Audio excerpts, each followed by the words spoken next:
지금부터 아땡쌤의 썰렁한 교리를 시작하도록 하겠습니다. 예레미야 예언자 두 번째 시간입니다.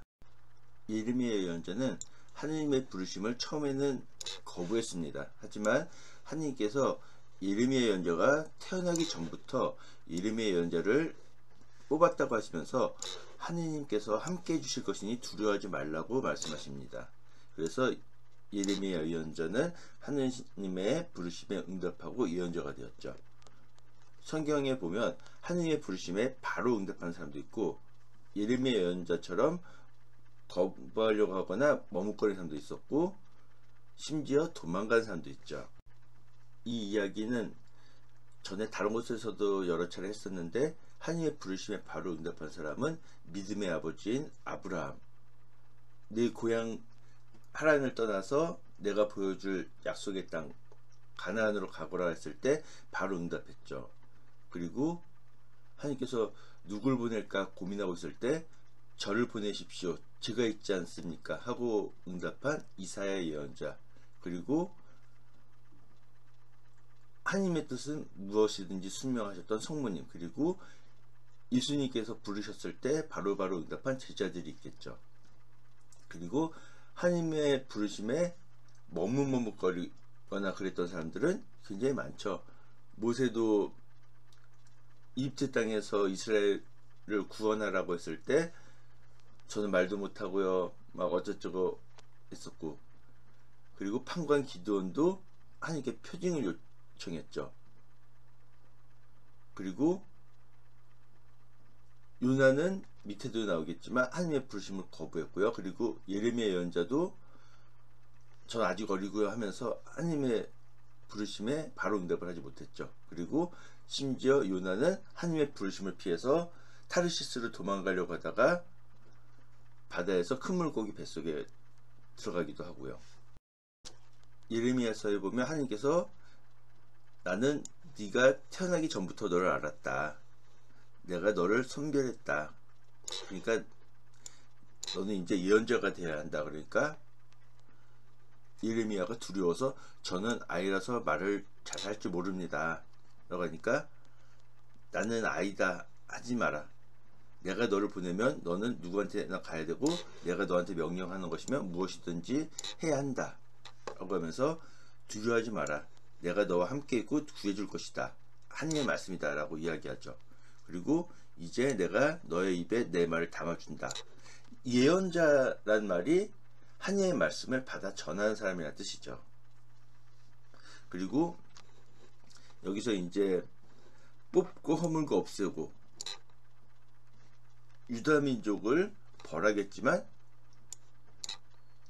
세우고 심으려는 것이다, 다시 복구시켜 줄 것이다 라는 말씀인 거죠. 예레미야 예언자의 고향은 여기 있는 아나톳입니다. 좀 더 확대해 보면은 여기죠, 아나톳. 예레미야 예언자가 활동하던 시기에 예언자로서의 지위와 특권을 주장하던 다른 사람들의 활동도 있었습니다. 스마의 아들 우리야, 이 사람은 예레미야 예언자와 같이 하나님의 말씀을 전한 사람이고요. 앗주르의 아들 하나냐, 콜라의 아들 아합, 마세야의 아들 치드키야, 그리고 이름이 알려지지 않는 익명의 예언자들이 있었는데요. 하나냐, 아합, 치드키야는 모두 가짜 예언자들입니다. 예언자 우리야는 하나님의 이름으로 예언을 한 또 다른 사람이었고요. 그도 예레미야 같이 하나님의 말씀을 전하면서 회개하지 않으면 이 나라가 망한다라고 예언을 했죠. 그래서 여호야킴 임금은 우리야의 말을 듣고 그를 죽이려고 했고, 우리야는 이집트를 도망갔지만 결국 여호야킴이 보낸 사람들에 의해서 잡히게 되죠. 그리고 여호야킴 임금은 잡혀온 우리야를 죽여버리죠. 하지만 예레미야는 아이캄의 도움으로 죽임을 당하지는 않게 되었습니다. 예레미야 예언자가 활동하던 당시에 하나님의 말씀이 아닌 거짓된 말을 전하는 거짓 예언자들이 있었는데, 대표적인 사람이 여기에 나오는 거짓 예언자 하나냐입니다. 하느냐는 하느님께서 말씀하신다. 내가 바빌론 임금을 멸망시키겠다. 2년 안에 바빌론 임금 네부카드네자르가 이곳에서 가져온 물건들을 다시 내가 이곳으로 되돌려 놓겠다. 그리고 끌려간 사람들을 다시 되돌아오게 해주겠다. 라고 하면서 사람들이 듣기 좋은 말을 해주었죠. 그러자 예레미야 예언자가 하나님, 당신의 말대로 하나님께서 해주시면 얼마나 좋겠소. 하지만 우리보다 앞서 활동한 예언자들이 재앙과 흑사병이 닥치라고 예언하였소 라고 이야기하죠. 예레미야 예언자의 말을 들은 하나니야 예언자가 예레미야 예언자에 있는 목에서 멍에를 부숴내고서는 하나님께서 이렇게 말씀하셨어. 내가 2년 안에 바빌론 임금 네부카드네자르의 멍에를 모든 민족의 목에서 벗겨내어 부숴주겠다. 즉 바빌론을 폐만시키겠다라고 예언했다고 하는 거죠. 그러자 예레미야 예언자가 하나님에게 말하여라. 너는 나무 멍에를 부수고 오히려 그 대신에 쇠 멍에를 만들었다. 즉 가벼운 멍에를 부수고 더 무거운 멍에를 만들었다. 내가 이 민족들의 목에 쇠멍에를 메우고 바빌론 임금 네부카드네자를 섬기게 하였으니 그들이 그를 섬길 것이다. 나는 들짐승까지 그에게 넘겨주었다. 그리고서는 하나님이야 잘 들으시오. 주님께서 당신을 보내지 않으셨는데 당신은 이 백성의 거짓을 의지하게 하였소. 즉 하나님이야 당신은 하나님께서 보내지도 않았는데 하느님의 이름을 들먹이고 거짓된 말을 전했소. 주님께서는 이렇게 말씀하시오. 내가 너를 땅에서 치워버렸으니 올해 안에 내가 죽을 것이다. 너는 하느님을 거슬러 거역하는 말을 하였다. 그리고 실제로 하나니야 예언자는 그의 7달에 죽게 됩니다. 이로써 하나니야가 거짓된 가짜 예언자라는 게 드러났죠. 하나님께서는 수많은 하나님의 이름을 사칭하고 다니는 거짓 예언자들 조심하라고 말씀하십니다. 내 이름으로 너희에게 거짓을 예언하고 있는 콜라의 아들 아합과 마세야의 아들 시드키야를 두고 하는 말이다. 그들을 바빌론 임금 네부카드네자르의 손에 넘기면 그가 너희 눈앞에서 그들을 죽일 것이다. 내가 명령하지도 않은 거짓말을 내 이름으로 그들이 행했기 때문이다 라는 거죠. 스마야라는 사람 역시 예레미야가 가짜다. 당신 어찌하여 당신들에게 예언자 행세라는 아나토 사람 예레미야를 벌하지 않습니까? 거짓 예언자가 오히려 예레미야를 가짜라고 막 몰아세우고 있죠. 그러자 하나님의 말씀이 예레미야에게 내립니다. 주님께서 네엘람 사람 스마야를 두고 이렇게 말씀하신다. 내가 스마야를 보내지도 않았는데 그는 마치 자기가 하나님 말씀을 전하는 것처럼 하고 있다. 그래서 내가 스마야와 그의 후손들을 벌하겠다. 그가 주님 앞에서 거역하는 말을 하였기 때문이다. 즉 하나님이 보내지 않은 말을 하나님의 이름인 것, 하나님의 말씀인 것처럼 전했기 때문인 거죠. 예레미야 예언자가 활동하던 당시 사제들도 하나님께서 어디 계신가 찾지 않았고 율법을 다스리는 사람들, 목자들도 하나님께 반역하고 그리고 예언자들은 하나님의 말씀이 아닌 바알에 의지해서 예언하고 이렇게 하나님을 찾지 않고 하나님께 거역하는 일을 많이 했다는 거죠. 사실 하나님께서 북이스라엘과 남유다를 벌하신 것은 이스라엘과 유다가 하나님을 배신했기 때문이죠. 그런데도 불구하고 그들은 하나님께서 그러실 리가 없다. 재앙이 우리에게 닥칠 리가 없다. 칼이나 굶주림을 만날 일도 없다. 라고 이야기하죠. 예언자들 이야기, 여기서 예언자들은 가짜 거짓 예언자들이죠. 그들 안에 하나님의 말씀이 없기 때문에 그런 말을 하는 거죠. 그 당시에 수많은 거짓 예언자들이 거짓의 이름을 예언하고 제멋대로 사제들은 다스리고 그런데도 불구하고 일반 백성들은 하느님이 아닌 거짓된 것을 좋아하기 때문에 결국 유다가 벌을 받고 멸망하게 된다는 거죠.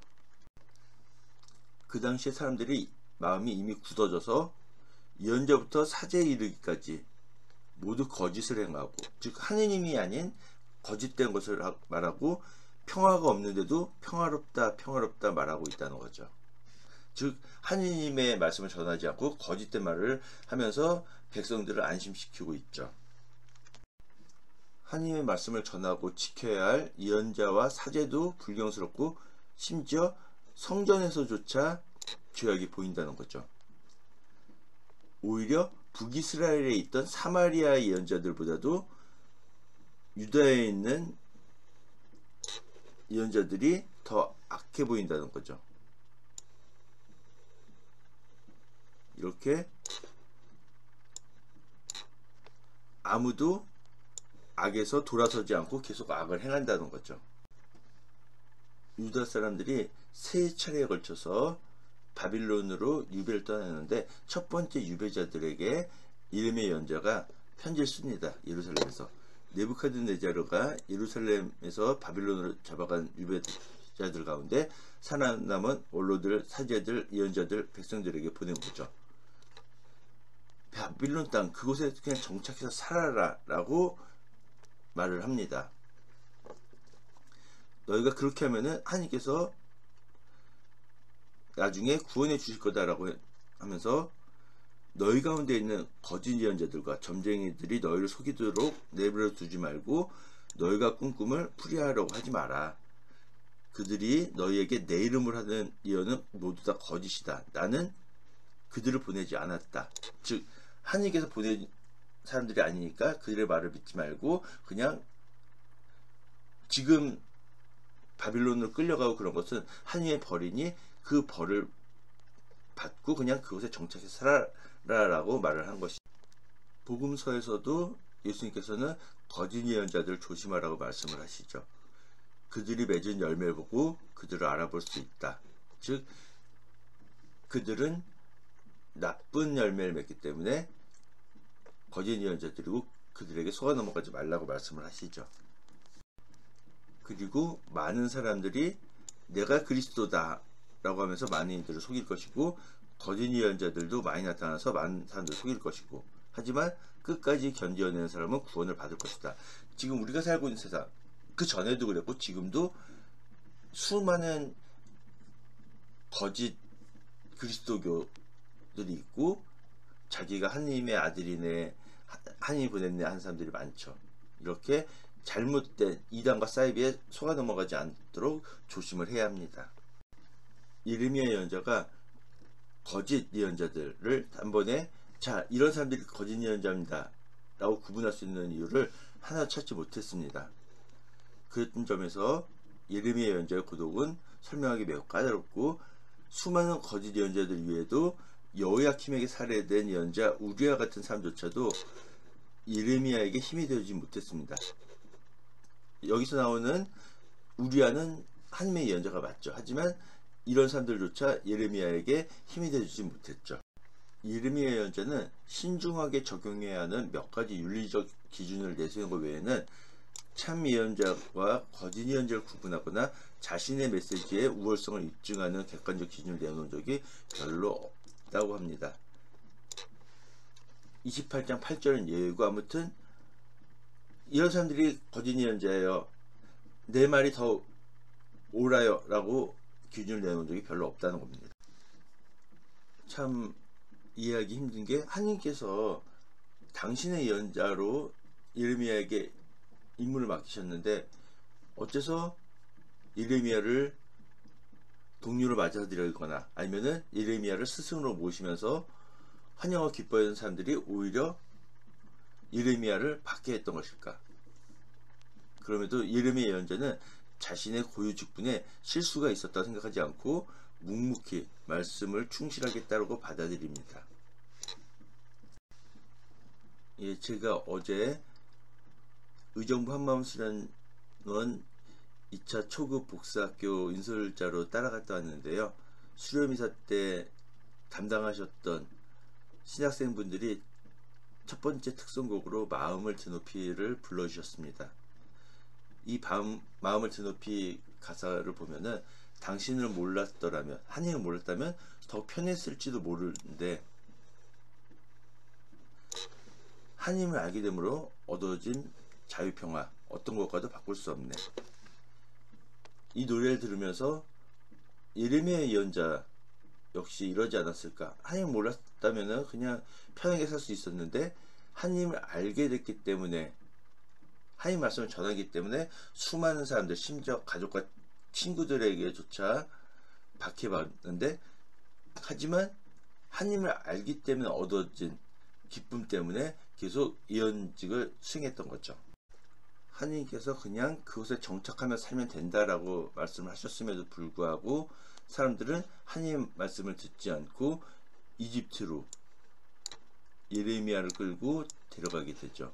하나님께서 그냥 그곳에 살라고 그랬는데 사람들은 이집트로 도망을 가서 살게 됩니다. 예, 백성들이 이집트로 도망을 갔죠. 하나님 말씀을 듣지 않고. 뒤에 나오겠지만 요한과 다른 사람들이 예레미야 예언자에게 하나님 말씀을 알려주십시오 라고 합니다. 하나님의 말씀이 좋든 나쁘든지 간에 하나님 말씀에 순종하겠습니다. 하나님 말씀 들으면 잘 될 것입니다 라고 예레미야 예언자에게 말을 하죠. 그래서 하나님께서 예레미야 예언자에게 당신의 말씀을 전해줍니다. 너희가 이 땅에 그대로 머물러 살면 내가 너희를 세우고 부수지 않겠으며 너희를 심고 뽑지 않겠다. 내가 너희에게 내린 재앙을 후회하기 때문이다. 너희가 바빌론 임금 느부갓네살 2세를 두려워하는데 그를 두려워하지 마라. 하나님께서 도와줄 거니까 너희 두려워할 필요 없어. 왜냐면 뒤에 나오겠지만 그달리아를 이스마엘이 살해했고 그것 때문에 느부갓네살가 분개해서 자기네들 죽일까봐 지금 두려워하고 있는 거거든요. 그러나 너희가 하나님 말씀 듣지 않고 저희는 이곳에 살지 않겠습니다 라고 한다면, 저희는 전쟁도 겪지 않고 나팔소리 듣지 않으며 양식이 떨어져 굶주리지 않을 이집트 땅을 들어가서 그곳에서 살겠습니다 라고 말한다면 어떻게 될 것이냐. 하나님의 말씀을 거역하고 이집트를 간 거기 때문에 칼과 굶주림과 흑사병을 죽게 되고, 그들 가운데서 내가 그들에게 내릴 재앙에서 벗어나거나 빠져나갈 자가 하나도 없을 것이다. 굉장히 많은 사람들이 이렇게 죽게 됩니다. 하나님께서 여러분에게 유다의 남은 자들아 이집트로 들어가지 마라 라고 말씀하셨습니다 라고 요한과 그 무리들에게, 백성들에게 이야기를 했음에도 불구하고 사람들은 하나님께서 주신 말씀을 믿지 못하고 이집트로 가게. 분명히 처음 요한과 그 무리들이 예레미야에게 말할 때는 하나님께서 말씀하신 대로 하면은 잘 될 것입니다. 좋든 싫든, 좋은 것이든 나쁜 것이든 하나님께서 말씀하신 것을 그대로 따르겠습니다 했음에도 불구하고 하나님의 말씀을 전한 예레미야에게 당신은 지금 거짓말하고 있지. 하나님께서 우리가 이집트 들어가서 살지 말라고 하셨을 리가 없어. 분명 너는 우리를 칼데아인, 즉 바빌론 사람들에게 넘겨서 우리를 괴롭히려고 하는 거야 라고 하면서 예레미야 예언자의 말을 믿지 못합니다. 그리고 예레미야 예언자와 바룩까지 데리고선 이집트 땅으로 들어가게 되죠. 하나님의 말씀을 듣지 않았던 거죠. 하나님의 말씀을 들었다면은 해를 입지 않았을 텐데 하나님 말씀을 믿지 못하고 분명히 하나님 말씀을 듣겠다고 했음에도 불구하고 하나님 말씀을 듣지 않은 거죠. 타흐파네스에서 하나님께서 예레미야에게 말씀하시죠. 내 손으로 큰 돌을 날라다가 타흐파네스 파라오 궁전 입구 광장에다가 모든 사람들이 보는 가운데 묻어라. 그리고 그들에게 말해라. 하나님께서 말씀하신다. 내가 사람들을 보내어 나의 종 바빌론 임금 느부갓네살을 데려오겠다. 그리고 나서 그는 그의 왕자를 내가 묻은 이 돌 위에 차리겠다. 그가 자신의 차를 그 위에 칠 것이다. 그가 와서 이집트 땅을 치면 죽을 자는 죽고 잡혀갈 자는 잡혀가고 이렇게 될 것이다. 그리고 이렇게 이집트 땅을 턴 다음에 이집트에서 되돌아갈 것이다. 그는 이집트 땅에 있는 태양신전 기념 기둥들을 부수고 이집트 신전들을 불태울 것이다 라고 하나님께서 말씀하시죠. 하나님께서 또 말씀하시죠. 너희는 내가 예루살렘과 유다의 모든 성읍에 불러들인 재앙을 보았다. 그것들은 오늘날 황무지가 되어서 아무도 살고 있지 않다. 그 이유가 뭐냐? 그것은 그들이 하느님이 아닌 다른 신들에게 향을 피우고 우상들을 섬겨서 하느님을 분노케 한 죄악을 저질렀기 때문이다 라고 말씀을 하시죠. 그들은 지금까지도 뉘우치거나 두려워하지 않고 내가 가르친 계명을 지키지도 않았다. 그렇기 때문에 하나님께서 너희에게 재앙을 내리기로 마음을 굳혔다. 온 유다를 멸망시키겠다. 그리고 이집트 땅에 들어가 정착하기로 마음을 굳힌 유다의 남은 자들을 붙들어 이집트 땅에서 모두 전멸시키겠다 라고 말씀을 하시죠. 사람들이 예레미야 당신이 하느님의 이름으로 무슨 말을 하든지 우리는 당신의 말 듣지 않겠소. 우리는 우리가 결정한 것을 그대로 실천하겠소. 하늘여 우상에게 향을 피우고 그 여신에게 술을 부어 바치겠소. 우리가 이렇게 우상을 섬길 때는 양식도 넉넉하고 잘 지냈고 재앙도 겪지 않았소. 그런데 우리가 하늘 여왕에게 향을 피운 일과 술을 부어 바친 일을 그치자 모든 것이 부족해지고 칼과 굶주림으로 망하게 된 것이요. 즉 요시야 왕이 종교개혁을 하면서 이런 우상들을 섬기지 못하게 했죠. 그런데 요시야 왕이 이집트 군을 아시리아를 도우려고 한 이집트 왕을 무기토에서 공격하다가 요시야 왕이 전사하게 되죠. 그리고 이제 지금 막 바빌론에게 공격받으려고 하고 이런 것이 다 하늘 여왕에게 향 피우고 술 바치는 일을 금지했기 때문이라고 착각하고 있는 거죠. 그러자 예레미야 예언자가 당신들이 향을 피워 주님께 죄를 지었기 때문에 하나님 말씀을 듣지 않았기 때문에 하나님의 가르침과 계명을 지키지 않았기 때문에 이런 재앙이 닥친 것이라고 이야기를 해주게 되죠. 예레미야 예언자는 그래? 너희가 행동들 그대로 이뤘지? 그래 너희는 한 여왕에게 향을 피우고 술을 부어 바쳐 너희가 한 서약을 실천하겠다 하는구나. 너희 서약을 한번 실천해 봐라. 이제 나는 그들에게 복이 아니라 재앙을 내리고 지켜보겠다. 이집트 땅에 있는 모든 유다 사람들은 칼과 굶주림으로 그들 가운데 마지막 사람까지 전멸할 것이다. 칼을 피하여 이집트 땅에서 유다 땅으로 돌아갈 사람은 그 수가 얼마 되지 않을 것이다. 다들 재앙을 입을 것이다 라고 하나님께서 말씀을 하고 계신 거죠. 성경에 보면 이집트 임금 호프라, 파라오 호프라라고 나오는데 호프라는 기원전 570년에 아마시스 임금에게 의해서 권력에서 물러나게 됐다라고 주석서에 설명이 되어 있습니다. 다시 한번 주석서에 보면 호프라는 기원전 570년에 아마시스 임금에 의해 권력에서 물러났다. 보면은 기원전 570년 아흐모세 2세에 의해 쿠데타. 아흐모세 2세. 그러면은 호프라는 와이브레 임금 파라오 와이브레라는 이야기가 되겠죠. 예, 앞에서도 살펴봤던 것처럼 기원전 570년에 아흐모세 2세에 의해서 쿠데타가 발생하죠. 아흐모세 2세의 후임자가 푸삼티크 3세. 푸삼티크 3세를 보면은 전임자가 아마시스 2세라고 되어 있죠. 즉 아마시스 2세와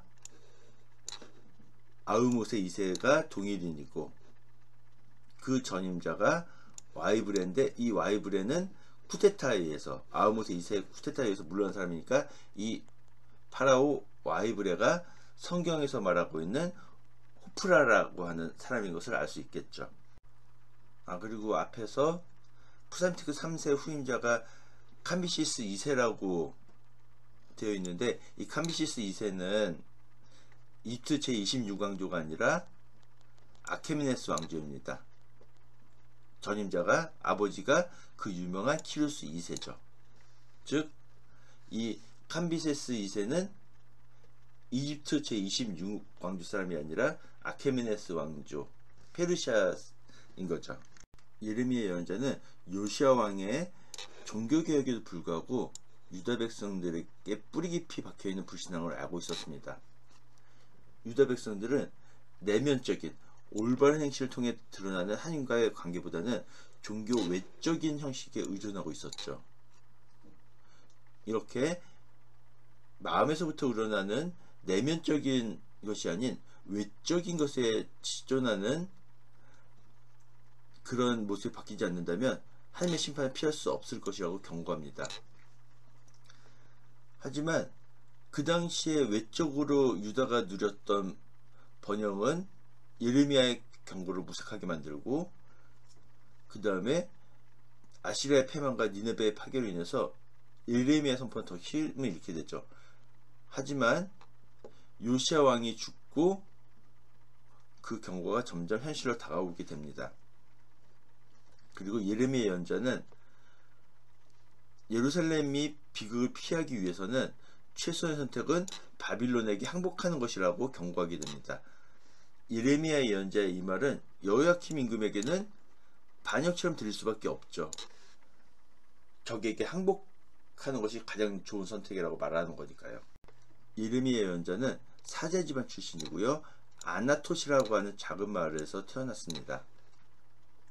그리고 예루살렘이 멸망한 후에 예레미야는 유다 난민들에게 강제로 이집트로 끌려가게 되고 그곳에서 죽은 것으로 보입니다. 이 이야기는 옆에 있는 이야기랑 연결이 되는데요. 예레미야 예언자는 성전 출입이 금지되자 바룩에게 예언을 받아 적게 하고 백성들에게 읽어주게 합니다.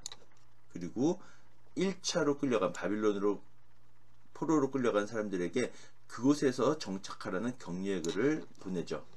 그리고 하나님께서 유다 땅 안식년을 다 채운 70년 후에 하나님께서 그들을 고향으로 다시 되돌아올 수 있도록 해주실 것이다 라고 말을 합니다. 그리고 하나님께서는 당신 백성을 회복시켜 주실 뿐만 아니라 언젠가 그들과 새 계약을 맺을 건데, 그 계약은 외적인 어떤 장소가 아닌 마음에 새겨질 것이라고 예언을 하게 됩니다. 유다의 새 지도자인 그달리아를 돕도록 돌려보내졌는데 이스마엘이 그달리아를 암살하죠. 그리고 이 이스마엘을 요하난이 무찌르는데, 어찌됐든 바빌론에서 파견한 그달리아를 이스마엘이 암살했기 때문에 바빌론 사람들이 무서워서 이집트로 달아나게 되죠. 그때 예레미야를 함께 끌고 간 거죠. 이스라엘과 유다는 하느님만 온전히 섬겨야 되는데 하느님을 섬기지 않고 우상들을 섬기면서 하느님을 분노케 하죠. 그리고 그런 잘못을 하고선도 부끄러워하지를 않죠. 이스라엘이 벌을 받은 것을 보고서도 유다는 두려워하지 않고 하느님을 저버리고요. 그리고 자신들이 우상 숭배하는 것을 가볍게 여기고 하느님 모른 채 하고 우상들을 섬기고요. 그리고 진심으로 돌아오지 않고 거짓으로 하느님께 돌아온 척하고요. 예레미야는 하느님을 아는 것이 참된 지혜다. 자랑하려면은 하느님을 알고 모신 일을 자랑해라. 그리고 그냥 할례만 받아갖고 나는 아브라함의 후손이요 라고 하는 몸의 할례만 받은 사람들을 징벌하겠다. 그들은 마음으로 할례를 받지 않았기 때문이다. 마찬가지로 우리도 나 하느님 믿어 라고 하는 것만으로 부족하다는 거죠. 하느님의 뜻을 실천해야 된다는 거죠. 코린토서에서는 그리스도는 유다인들에게 걸림돌이고 다른 민족들에게는 어리석음입니다. 즉 하느님 믿으면은 여러 가지 난관도 있고 다른 사람들이 보기에는 되게 멍청하네 라고 여겨진다는 거죠. 하지만 하느님의 어리석음이 사람의 지혜보다 지혜롭고 하느님의 약함이 사람의 강함보다 더 강하다는 거죠. 하느님께서는 지혜로운 사람들을 부끄럽게 하시려고 이 세상에 어리석은 사람들을 선택하셨고 강한 것들을 부끄럽게 하시려고 이 세상에 약한 것들을 선택하셨다는 거죠. 그래서 어떠한 사람도 하나님 앞에서 자랑하지 못하게 하셨죠. 그래서 성경에도 자랑하려는 자는 하나님 안에서 자랑하라고 기록되어 있다라고 코린토서에서 말하고 있죠. 앞서서 몸의 할례만 받은 사람들을 벌하겠다는 것처럼 나에게 하나님 찾는다고 해서 모두 다 하나님 나라에 들어가는 것이 아니라 하나님 아버지의 뜻을 실천한 사람이라야만 하나님 나라에 들어간다는 거죠. 하나님 말씀을 듣고 실행한 사람은 반석 위에 집을 지은 것처럼 슬기로운 사람이라는 거죠. 유다의 대신들이 시드키야에게 우리 유다가 바빌론에게 멸망할 거라고 얘기하는 예레미야 같은 자는 당장 사형에 처해야 한다고 이야기하죠.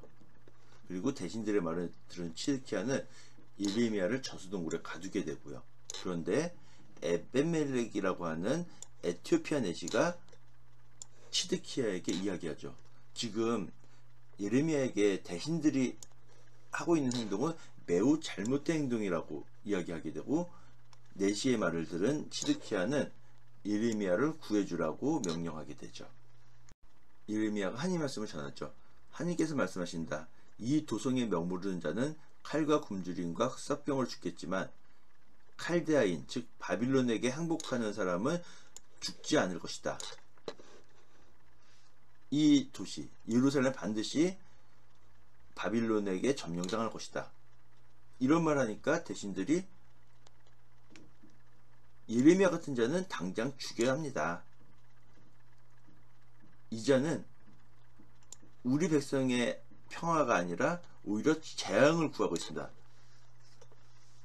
대신들의 말을 듣고 시드키야는 예레미야를 밧줄로 묶어 저수동굴로 보내고 예레미야는 저수동굴에 빠지게 되죠. 그때 에벤멜렉이라고는 에티오피아 내시가 있었는데 에벤멜렉이 시드키야에게 말하죠. 지금 대신들이 예레미야에게 하는 행동은 모두 잘못된 것입니다. 라고 하자 시드키야가 예언자가 죽기 전에 그를 꺼내라고 명령하게 되죠. 시드키야는 예레미야를 불러 자신에게 숨기지 말고 말해달라고 이야기합니다. 예레미야는 자기가 사실대로 임금에게 말하면 임금님이 자신을 죽일 것이고, 설령 자신이 솔직하게 조언을 한다고 해도 임금님이 제 조언을 받아들일 리가 없습니다 라고 하게 되죠. 이에 시드키야는 하나님께 맹세코 예레미야를 죽이거나 원수의 손에 넘기지 않을 것이라고 이야기합니다. 시드키야의 말을 들은 예레미야는 하나님의 말씀을 전하죠. 바빌론에 항복한다면 예루살렘 도성도 불타지 않고 시드키야와 그 집안도 살아남을 것이라고 이야기합니다. 하지만 바빌론에 항복하지 않고 바빌론에 저항하면 바빌론 사람들이 예루살렘 도성을 불태우고 시드키야와 그 가족들은 바빌론 손에서 벗어날 수 없을 것이라고 하나님 말씀을 전해주게 됩니다. 예레미야의 예언자의 말을 듣는 시드키야는 예레미야에게 이번 일을 아무에게도 말하지 말라고 당부하게 됩니다. 그리고 예레미야는 예루살렘이 점령당한 날까지 경대 우란에서 지내게 됩니다. 시드키야가 예레미야에게 내가 그대에게 한 가지 물어볼 게 있으니 숨기지 말고 말하시오라고 하죠. 그러자 예레미야는 제가 임금님께 사실대로 알면 임금님께서 반드시 저를 죽이실 것이고, 제가 임금님께 조언을 드린다고 해도 임금님께서 제 말을 그대로 받아들이실 리가 없습니다 라고 하자 시드키야는 하나님께서 살아계신 한 내가 그대를 죽이지도 않고 원수에게도 넘기지 않을 것이요. 그러자 예레미야가 말을 하죠. 바빌론에게 항복하면 죽지 않고 도성도 불타지 않고 내 집안도 무사할 것이다. 하지만 네가 항복하지 않으면 예루살렘은 바빌론에게 넘겨지고 이 도성은 불태워질 것이고 너도 그들의 손에게서 벗어나지 못할 것이다. 시드키야 임금은 나는 바빌론 사람들에게 넘어간 유다인들이 무섭소. 그들이 나를 학대할 것이고 라고 했지만 이르미야는 바빌론 사람들에게 넘기지 않을 것입니다. 부디 제가 임금님께 전해드린 하나님의 말씀을 들으십시오. 그러면 하나님께서 임금님의 목숨을 구해주실 것입니다. 라고 말하죠. 예레미야의 말을 들은 시드키야는 아무에게도 이 말을 하지 마시오. 그 말을 하면 당신은 죽게 될 것이오. 그리고 예레미야는 예루살렘이 멸망하는 때까지 경비도 우란에서 지내게 됩니다. 느부자르다니라고 하는 친대장은 예레미야를 풀어주고 바빌론으로 끌고 가던 중에 바빌론으로 귀순하면 그곳에서 잘 돌봐주겠다고 합니다. 왜냐하면 예레미야 예언자는 시드키야에게 바빌론에 항복하라고 얘기했으니까 바빌론 입장에서는 친바빌론파 잘해줘야지 라고 한 거죠. 그리고 느부자르다는 당신이 바빌론으로 귀순하면 잘 돌봐주겠고, 만약에 바빌론으로 가는 것이 싫다면 그다리아에게 돌아가서 유다 백성들 가운데 살아도 됩니다. 그것도 싫으면 그냥 아무데나 가라고 했는데 예레미야는 그다리아에게 가게 되죠. 유다인들은 쫓겨난 고장에서 그다리아를 찾아서 유다 땅 미츠파로 돌아오게 됩니다. 그리고 요하난을 비롯한 들판의 군대 지휘관들이 그다리아에게 와서 암몬 임금이 이스마엘을 보내서 당신을 죽이려고 한다. 그렇지만 그 말을 들은 그다리아는 그 말을 믿지 않습니다. 그래서 요하난이 이스마엘을 죽여야 된다 라고 했지만 그다리아는 그런 일 해서는 안 된다 라고 말하죠. 이스마엘은 부하 10명을 끌고 미츠파로 와서 그다리아를 만납니다. 그리고 그다리아와 식사를 하면서 그다리아를 암살하게 됩니다. 그리고 이스마엘은 그다리아뿐만 아니라 그다리아와 함께 있던 유다인들과 바빌로니아 군인들까지 죽이게 됩니다. 그리고 이스마엘은 미츠파에 남아있던 백성들을 사로잡아서 끌고 가죠. 그다리아에게 이스마엘이 당신이 죽이려 한다, 이스마엘을 죽여야 한다라고 말했던 요하난과 그의 군대는 이스마엘이 한 짓을 듣고 이스마엘을 공격하기 위해서 출동했고 기본에 있는 목가에서 이스마엘을 만나게 됩니다. 이에 이스마엘은 부하들과 함께 암몬으로 도망가게 됩니다. 백성들은 요하난에게 넘어가고 요하난과 백성들은 자기들이 그다리아를 죽인 건 아니지만 어찌됐든 이스마엘이 바빌론이 파견한 그다리아를 죽인 일로 바빌론 사람들이 화가 났으니까 바빌로니아인들이 두려워서 이집트로 도망을 가게 됩니다. 하나님께서는 그냥 가만히 있으면 된다라고 했는데 하나님 말씀을 믿지 못하고 이집트로 도망을 가게 됐죠. 예루살렘은 여기 있고, 그리고 그다리아가 있었던 미츠파, 그리고 이스마엘과 요하난이 맞붙은 기브온, 그리고 이스마엘이 도망간 암몬 땅입니다. 느부자르다니 예레미야를 풀어준다는 말을 하죠. 그대가 만일 나와 함께 바빌론으로 간다면 내가 잘 돌봐주겠소. 하지만 바빌론으로 가는 것이 싫다면 그만둬줬소. 여기에 머물길 원한다면 그다리아에게 가서 백성들 가운데 사시오. 그다리아는 바빌론 임금 느부갓네살 2세가 파견한 사람이죠. 만약에 그것도 싫다, 바빌론으로 가는 것도 싫고 그다리아에게 가는 것도 싫으면 그냥 당신이 알아서 떠나시오 라고 자유를 주죠. 예레미야는 그다리아에게 가게 되죠. 요하난이 말을 하죠. 지금 암몬 임금 바알리스가 이스마엘을 보내서 당신을 죽이려고 합니다. 아십니까? 근데 그다리아는 요하난과 그들의 말을 믿지 않죠. 요하난이 이스마엘을 죽여야 합니다. 하지만 그다리아는 그런 일 해서는 안 돼요 라고 하면서 말리게 되죠.